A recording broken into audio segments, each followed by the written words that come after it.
కే Paul గారు, హర్ష్ కుమార్ గారి మీద ఖచ్చితంగా పోలీసులు ఎంక్వైరీ చేయాలండి.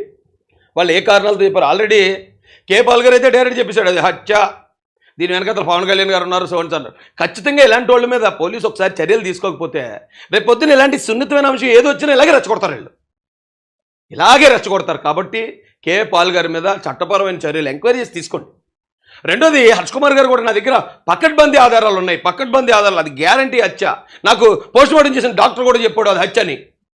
చాలా పబ్లిక్గా డంకా బజాయిని చెప్తూ ఉంటే ఒకనొక స్థాయిలో నాకే డౌట్ వచ్చింది, ఏమో ఒకవేళ నిజమేమో. అందుకే నేను ఇప్పుడు దాకా అది సూసైడ్ అంటానికి నాకు అన్ని విధాలుగా నా దగ్గర చాలా ఆధారాలు ఉన్నాయి. కానీ యాక్సిడెంట్ అంటాను, యాక్సిడెంట్ అంటానికి చాలా ఆధారాలు ఉన్నా కూడా నేను మాట్లాడలేకపోయాను. ఎందుకంటే ఇంత స్ట్రాంగ్గా చెప్తుంటే ఏమన్నా చెప్పిన తర్వాత ఏమో ఏదైనా అయితే మొత్తం నాతో పోదు కదా, నేను అధికార ప్రతినిధి, నేను ఏం మాట్లాడినా నా పార్టీ మాట్లాడినట్టు పార్టీని బ్యాట్ చేస్తారని నోరు మూసుకుని ఉన్నాను నేను. మరి అంత పకడ్బందీగా ఎలా చెప్తారు ఆయన? కూటమి ప్రభుత్వం ఇది తారుమారు చేస్తుందని హర్ష్ కుమార్ గారు ఎలా మాట్లాడతారు? ప్రభుత్వం ఏం తప్పు చేసిందని ఆయన చూశాడు అంటే రాజకీయంగా వాడుకోవాలని వీళ్ళిద్దరూ ప్రయత్నం చేశారు. ప్రవీణ్ గారి చావుని, ఆయన డెడ్ బాడీని, ఇంకా సూటిగా చెప్పాలంటే ఆయన శవాన్ని రాజకీయంగా వాడుకుందామని చూశారు వీళ్ళిద్దరు. వాళ్ళ మీద పోలీసులు చర్యలు తీసుకుని తీరాలి. వీళ్ళు మాట్లాడిన పట్టుకుని వచ్చి ఒకవేళ మేమన్నా మీ దగ్గర తీసుకొస్తామండి. ఎందుకంటే నిజంగా క్రైస్తవులు శాంతపరులు కాబట్టి సరిపోయింది. కానీ వీళ్ళు రెచ్చగొట్టిన విధానానికి అదే చనిపోయింది ఒక హిందువు అయి ఉండి హిందువులు కనుక అలా రెచ్చగొట్టుంటే వాడికి రాష్ట్రం అంతా తగలబడిపోను, అంత స్థాయిలో రెచ్చగొట్టారు. మరి ఏంటి, కేవలం రాజకీయ ప్రయోజనాల కోసమా? రాజకీయం కోసమేనా? రాజకీయం కోసం ఇంతమందిని రెచ్చగొట్టి ఇదంతా నిజమే మర్డరే అని మొత్తం క్రైస్తవులు అందరితో చెప్పించారు. ఇప్పుడు సమాజం ముందు క్రిస్టియన్స్ అందరూ అబద్ధం చెప్పినట్టు రిజిస్టర్ అవుతారు కదండి. ఏంటి క్రైస్తవులు ఇంత అబద్ధం చెప్తున్నారేంటి, అక్కడ అంత అలా జరిగినా సరే ఇలా బుకాయిస్తున్నారేంటి, ఏంటి వీళ్ళ పద్ధతి ఏంటని, అది మొత్తం ఎంటైర్ క్రిస్టియానిటీకి అవమానం కదా. ఇక వీళ్ళ ముగ్గురు పరిస్థితికి వస్తే, వీళ్ళ ముగ్గురు పాస్టర్లు అని చెప్పుకుంటున్నారు. ముగ్గురు పాస్టర్లు అని చెప్పుకుంటూ ఇక వీళ్ళు దారి తప్పించినంతగా ఇంకెవరూ దారి తప్పించలేదండి మొత్తం కేసుని. ఈయనైతే విజయ్ కుమార్ గారు నాకు పరిచయమే అయినా, కానీ తప్పు చేస్తే ఎవరినైనా తప్పే అంటాను నేను. విజయ్ కుమార్ గారు రాత్రి కూడా ఈ సీసీ ఫుటేజ్లు ఇవన్నీ రిలీజ్ అయిన తర్వాత కూడా ఇప్పుడు కూడా ఇంకా ప్రజలు తప్పుదారి పట్టిస్తున్నాడు ఆయన. అదంతా కూడా తప్పే. నా దగ్గర అసలైన ఆధారాలు ఉన్నాయి, ఆ ఆధారాలన్నీ పట్టుకుని ప్రెస్ మీట్ పెడతాను. నీ దగ్గర అన్ని ఆధారాలు ఉన్నప్పుడు మీరు ఎందుకు వచ్చి పోలీసులు ఇప్పుడుదా కలవరు? ఇప్పుడు కూడా కలవకుండా నేను ప్రెస్ మీట్ మాత్రమే పెడతాను అంటం ద్వారా ప్రజల్ని ఏం చేద్దామని ప్రయత్నం. ఈయన వచ్చాడు, ఈయన డైరెక్ట్గా గవర్నమెంట్ని, చంద్రబాబు నాయుడు గారినే డైరెక్ట్ టార్గెట్. తెలుగుదేశం అధికార ప్రతినిధి అని రాజేష్ మాస్ అని టార్గెట్. అంటే ఇది కంప్లీట్గా తెలుగుదేశం మీద రుద్దేయాలనే ప్రయత్నం ఇతను చేశాడు. ఏంటి కారణం? ఈయనైతే ఇక ఈయన చెప్పే వర్షనే చాలా డిఫరెంట్గా ఉంటుందండి, చాలా డిఫరెంట్. అప్పుడు దాకా ఒకటంటే పోలీసులు దానికి ఆధారం చూపించారు అనుకోండి, మళ్ళీ మరొకటి అంటున్నాడు. ఆ మరొకటి దానికి ఆధారం వచ్చింది అనుకోండి, మళ్ళీ ఇంకోటి అంటున్నాడు. ప్రజల్ని తప్పుదారు పట్టించడమే పని. అభినయ్ దర్శన్ అటు ఈయన పేరు, వికేఆర్ గారు, అజయ్ అట, వీళ్ళు ముగ్గురు. మళ్ళీ ముగ్గురు పాస్టర్లు అని చెప్పుకున్నారు. ఇందులో ఈయనైతే నేను రాడ్ ఇచ్చి కొడతాను, నేను అలా చేస్తాను ఇలా చేస్తానని చాలా చాలా అగ్రెసివ్ వర్డ్స్. ఎందుకు మీరు పాస్టర్లు ముసుగులో ఉన్నారా? అంటే పాస్టర్లకి చెడ్డ పేరు తీసుకురావడానికి పనిచేస్తున్నారు వీరు. అబద్ధాలను చెప్పడానికి, అబద్ధాలను క్రియేట్ చేయడానికి ఇంత బలంగా పనిచేయాల్సిన అవసరం ఏంటి? పోస్ట్ మార్టం రిపోర్ట్ వస్తే ఒకవేళ మడ్డ అంటే అప్పుడు అందరూ పోరాడతాం కదా. ఈ లోపలనే చాలా చాలా పెంట చేసి పెట్టారండి. కాబట్టి నేను చెప్తున్నాను, నాకు తెలుసు పోలీస్ ఎలా బిహేవ్ చేస్తుందో లేదా గవర్నమెంట్ ఎలా బిహేవ్ చేస్తుందో తెలుసు. ఇప్పుడు బయటపడుతున్నాయి అన్నీ కూడా అవి కంప్లీట్ 100% వాస్తవాలు. అవి మనం ఒప్పుకుని తీరాలి, మనకు నచ్చపోయినా కూడా.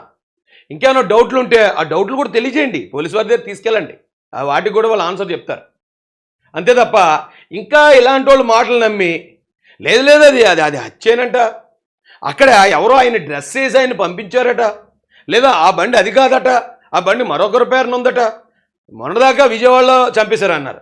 విజయవాడ కాదని విజయవాడ దాటిన తర్వాత ఏలూరులో ఈయన పలానా షాప్ దగ్గర ఆగారంటే అయితే అక్కడ ఆగిన తర్వాత అక్కడి నుంచి ఎంత గ్యాప్ వచ్చింది ఇక్కడ అంటే ఇంకా ప్రశ్నలు రేకెత్తించడం. అంటే ఇంకోటి ఏంటంటే సోషల్ మీడియాలో కూడానండి ప్రవీణ్ గారిని హత్యే అని పెడితే తప్ప చూడట్లేదు ఎవరండి. అందుకని ప్రతి ఒక్కరు అదే పెడుతున్నారు. నేను 2-3 ఛానల్స్కి ఇంటర్వ్యూ అంటే నేను మాట్లాడాను. నేను మాట్లాడిన దానికి కూడా నేను దాన్ని హత్య అన్నట్టు పెడుతున్నారు వాళ్ళు థంబ్నైల్స్. ఓడి అమ్మ థంబ్నైల్స్ కానీ పాపం మొన్న ఎవరో ఆవిడ అలాగే ఫీల్ అయింది, వాళ్ళ భర్త బతుకుండా కానీ చంపేసినట్టు పెట్టారు తమ్నైల్. ఈ తమ్నైల్ ఏంటయ్యా స్వామి? ఇంత సెన్సిటివ్ విషయాన్ని ఎంత పెంట చేస్తే నిజంగా అదుపు తప్పలేదు కాబట్టి ప్రజలు ఇలా ఉంది, కానీ లేకపోతే ఏంటి పరిస్థితి? వీళ్ళ మీద ఖచ్చితంగా మాత్రం పోలీసు వారు ఎంక్వైరీ చేయాలండి. నేను వీళ్ళకి సంబంధించిన ఆధారాలన్నీ కూడా ఎస్పీ గారికి నేను సబ్మిట్ చేస్తాను. దీన్ని ఎందుకు రాజకీయంగా వాడుకుని ట్రై చేశారు, దీన్ని ఎందుకు మతాల మధ్యలో, అంటే వీళ్ళకి కొంతమందితో శత్రుత్వం ఉంది. లైక్ హమార ప్రసాద్, కరుణాకర్, లేకపోతే మరొక రాధా మనోహర్ దాసు, ఇంకా కొంతమందితో వీళ్ళు డిబేట్లు పడతా ఉంటారు, ఒకళ్ళొకళ్ళు అనుకుంటూ ఉంటారు. అది చాలామందికి తెలియదు ఏంటంటే హిందువులు అనుకుంటారు ఏంటి వీళ్ళు మమ్మల్ని తిడుతున్నారు, ఈ క్రిస్టియన్స్ అనుకుంటారు.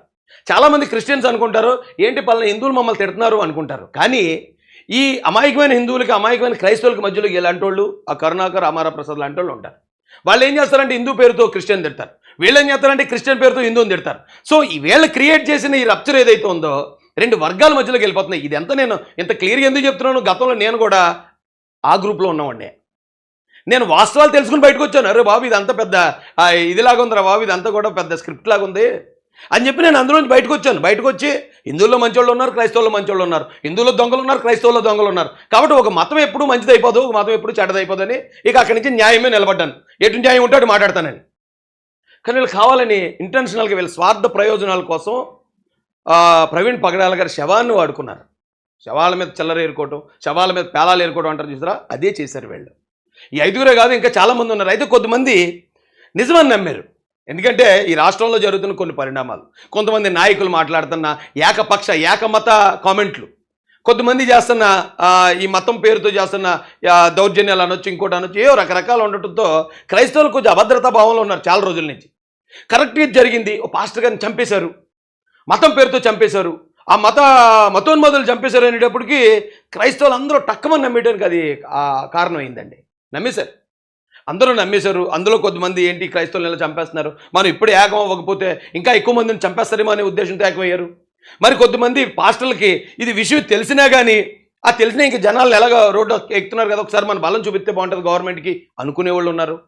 మరి కొద్దిమంది ఇది 100% తెలిసినా కూడా దీన్ని ఎదుటి మతం మీదకి రెచ్చగొట్టడానికో, లేకపోతే ఈ జనాన్ని అందరినీ క్రియేట్ చేసుకుని లీడర్గా అవడానికో, లేదా ఈ జనాన్ని చూపించి పొలిటికల్గా ఏదైనా మైలేజ్ పొందటానికో ప్రయత్నించిన వాళ్ళు ఉన్నారు. ఈ స్వార్థ ప్రయోజనాల కోసం పనిచేసిన ప్రతి ఒక్కరు, ఎందుకంటే ఇది మామూలు విషయం కాదు, వేరే దాన్ని వాడుకోండి, కానీ మతాల విషయం వాడుకుంటే ఏ చిన్నది. ఇప్పుడు ఎందుకు నిజంగా అదృష్టం చెప్తున్నాను, ఈ 5 రోజుల ఈ క్రమంలో ఏ హిందువు మీద ఎక్కడ ఏ దాడి జరగలేదు. లేదు నిజంగానే లారేపిస్తున్నట్టు ఎవరి మీద ఎక్కడ దాడి జరిగింది అనుకోండి, ఇగో క్రైస్తవులే కొట్టారని చెప్పి పెంట అయిపోయింది ఈరోజు ఈసారికి. మనం చాలా అప్రమత్తంగా ఉండాలండి, ఇలాంటి వాళ్ళతో చాలా జాగ్రత్తగా ఉండండి. ఇంకా నేను ఆధారాలు ఉన్నాయి. ఇప్పుడు పోలీసు వారు నాకు తెలిసి ఈవేళ పెడతారా, రేపు పెడతారా, ఎల్లుండి పెడతారు, ప్రెస్ మీట్ పెడతారు. ఆ ప్రెస్ మీట్లో ఈ సీసీ ఫుటేజ్లన్నీ ఆయన హైదరాబాద్ నుంచి ఎక్కడెక్కడ ఆగారు, ఏమేమి పర్చేజ్ చేశారు, దానికి ఎక్కడెక్కడ ఫోన్పే చేశారు, ఆ ఫోన్పే డీటెయిల్స్ ఏంటి, ఆయన ఎక్కడ పెట్రోల్ కొట్టించారు, ఎక్కడ కూర్చున్నారు, ఎక్కడ పడుకున్నారు, ఎక్కడ పడిపోయారు, ఇవన్నీ వివరాలతో పాటు పోస్ట్ మార్టం రిపోర్ట్లో ఏమొచ్చిందో కూడా చెప్తారు. ఎందుకంటే ఇప్పుడు దాకా పోస్ట్ మార్టానికి వెళ్ళిన పెద్దలు ఎవరు ఇప్పటిదాకా నోరు విప్పలేదు. పాయింట్ నోట్ చేసుకోండి. పోస్ట్ మార్టం దగ్గర ఉన్నవాళ్ళు కానీ, ఇంక్వైరీ దగ్గర ఉన్నవాళ్ళు కానీ ఇప్పటి వరకు ఒక్కసారి కూడా బయటకు వచ్చి ఇది హత్య అని ఎక్కడ చెప్పలేదు, గుర్తుపెట్టుకోండి. కుటుంబ సభ్యులు కూడా ఎక్కడెక్కడ బయటకు వచ్చి ఇది హత్య కాబట్టి పలానా వాళ్ళు చంపారని ఎక్కడా మాట్లాడలేదు, గుర్తుపెట్టుకోండి. ఎక్కడన్నా ఫ్యామిలీలో మనిషి పోతే ఫ్యామిలీ మొత్తం రోడ్డు మీద నిలబడతారు, ఫ్యామిలీ మొత్తం రోడ్డు మీద నిలబడి ఇక పలానా వాడు చంపాడు ఇది అని చెప్పి మాట్లాడతారు. ఒకవేళ వాళ్ళు అది కాదు అని నమ్మినప్పుడు మాత్రమే వాళ్ళు బయటికి రారు.